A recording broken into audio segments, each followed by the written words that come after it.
محترم نواز سرحدي په بنیادي توګه د دیر جندل اوسیدونکی دی. د کال 1940 نومبر میاشت کې زیږېدلی دی. اعلی تعلیم یافته دی. کورنۍ د دیر نه تخبې کې او دی په خپله د تخبې نه اسلام آباد کې میشته دی. دلته یې د داخله او خارجه وزارتونو کې په اهمو چوکو کار کړی دی او کال 2012 کې ریټایرډ شوی دی. محترم نواز سرحدي اسلام آباد کې سرکاري نوکرۍ سره سره د پښتنو یووالي، ادب او کلتور دپاره ډیر کار کړی دی او په دې غرض اسلام آباد کې کال 1988 کې د زیدی ثوابی عبدالله جان لالا، د ثوابی لاور میر سید بخاری، مزارف شاه افریدي، غنی خټک، رحم زمان خټک، میا رحمان غنی او ځینې نورو ملګرو سره په شریکه د پښتون ورورولۍ نومې تنظیم بنیاد کېښود. نواز سرحدي یې بانی صدر و. ذکر شوي تنظیم لوی ادبي کلتوري دستورې جوړې کړې چې هغه وخت پکې د لر و بر نامتو شاعرانو ادیبانو ګډون کړی. راځئ چې د محترم نواز سرحدي د ژوند لنډه شان خاکه هم د هغې نه معلومه کړو. سردار یوسفزي صاحب زه د لوړ دیر اوسېدونکی یم او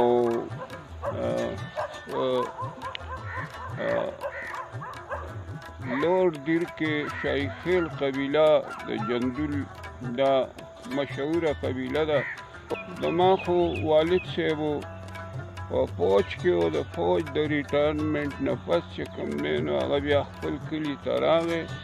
او زمونږ د کلي نوم جوني کلی دی. د خپل کلي جندول نه د 1947 چې مونږ رالو دغه ته ده بټخیلې ته او په بټخیله کې کوم دی نو چې کله پاکستان جوړ شو 1947 نو زما مور پلار به وایي چې صحیح تاریخ ته هغه ورځې نوم یې خو یې نه دی دغه کړی چې یاره دا تاریخ و دا دغه و. 1947 کې زه په بټخیله کې پیدا شوم او د بټخیلې نه پس بیا مونږ تخبې ته رالو، هلته کې آباد شو او د هغې نه پس چې بیا کله نوابي حکومت ختم شو د دیر نه په 1962 کې نوابي ختم شوه نو بیا خپل کلي ته لاړو. زه د مردان کالج ته په 66 کې رالم او په 69 کې چې کوم دی نو د مردان کالج نه بیا د بی اے امتحان چې مې ورکو نو د هغې نه پس بیا په سیاست کې رالم او په سیاست کې د خان عبدالقیوم خان چې یو ډېر مشهور مسلم لیګي لیډر د قائد اعظم محمد علي جناح ملګری پاتې شوی دی، د هغه سره په سیاست کې ملګري شو او تر مشرقي پاکستانه پورې هغه سره په سیاست کې لاړلم او بیا د هغې نه پس چې کوم دی نو چې کله الیکشن وشو نو په الیکشن کې زمونږ د ذوالفقار علي بوټو سره زمونږ پارټۍ اتحاد وکړو. زه په خپل هم دغه د پښتو چینلې ګورم، پښتو وایم، خلکو ته هم وایم. پښتو د پښتنو ژبه ده، د ننګیالو ژبه ده، دا یو خوږه ژبه ده. پښتون د ځای نه دغه دی د حکمران پاتې شوی دی. زمونږ یو لوی تاریخ دی. دې ځای کې په اسلام آباد کې دا بچي د ما پیدا شو. په اسلام آباد کې هغوی د اسلام آباد په اسکولونو کې سبقونه ووایي او د هغوی په وجه باندې چې کوم دی نو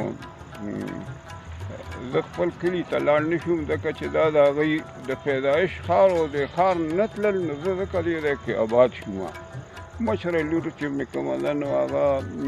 دغه دی دا ایم اے اکنامکس ګولډ میډلسټ وه د اسلامیک انټرنیشنل یونیورسټۍ نه. د هغې پسې مې چې کوم زوی دی هغه شاهد خان نوم دی، هغه انجینیرنګ وکړو او د انجینیرنګ نه پس یورپ هغه ته یو سکالرشپ ورکړه، اراسموس ماندس په نوم باندې سکالرشپ او 3 کال یې په هغه باندې د یورپ په مختلفو یونیورسټو کې سبقونه ووایي او د هغې نه چې په هغه فراغت حاصل شو، وزګار شو نو د هغې نه پس هغه هلته کې په یو جرمني حکومت په یو خپله کمپنۍ کې ځان سره واغسته او هغلته کې د ټیلیکام انجینیر دی نومبرګ ښار کې اوسېږي واده مې ورله د سوات نه کړی دی دغسې بله لور مې الحمدلله ډاکټر زینب ده دغسې د هغې واده شوی دی هغه هم په یو ډاکټر باندې واده شوی دی دغسې کشر بل زوی مې دی هغه چې کوم دی نو لګیا دی انجینیرنګ یې کړی دی د هغې پسې مې بله لور ده هغه ام اسلامیات یې کړی دی او هغه دا دی چې د معذورانو یو سکول دی د دغه سره ترامبي سره هغه معذورانو سکول کې حسن اکیډمۍ په نوم باندې هغه معذورانو تعلیم و تربیت ورکوي دغسې بل کشر هلک چې کوم دی شادیب خان نو هغه دی سافټویر انجینیر دی هغه هم په پینډۍ کې لا تر اوسه پورې په یو کمپنۍ کې د سافټویر په کمپنۍ کې کار کوي زما اسلام آباد کې اوسېدونکو خلکو ته دا یو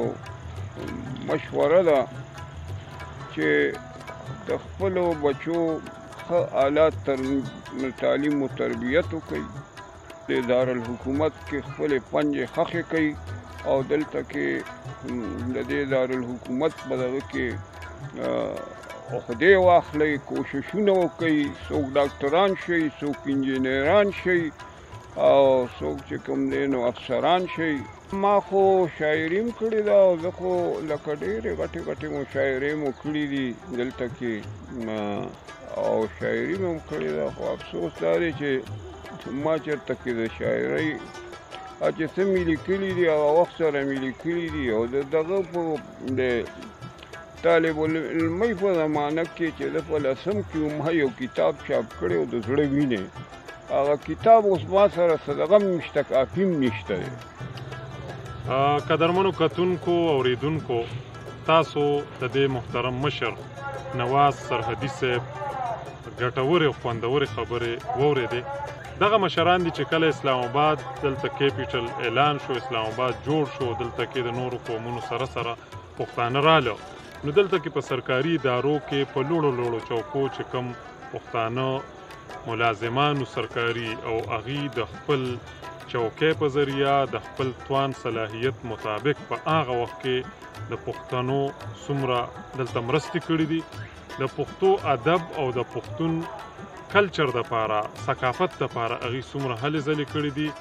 محترم نواز سرحدي صاحب په هغه مشرانو کې یو دی الله دې د دې په ژوند برکت کړي دی په خپل وخت کې په خپلو خبرو کې چې دا ذکر وکړو پښتون ورورولۍ تنظیم کې د دې ډېر مهم رول و دی د دغه تنظیم مشر پاتې شوي د دغه تنظیم د سوري د لاندې دی په اسلام آباد کې دومره لوی دستوري کړي دي ادبي ثقافتي دستوري کړي چې د اسلام آباد یې جوړه کولې دی تاسو دې دا خبرې واورېدې په دې لږ وخت کې دا ګټورې خبرې امید کوو چې تاسو به د دې نه ډېر څه زده کړي په راتلونکي پروګرام کې به زه ستاسو په خدمت کې حاضرېږم اجازت راکړئ د الله په امان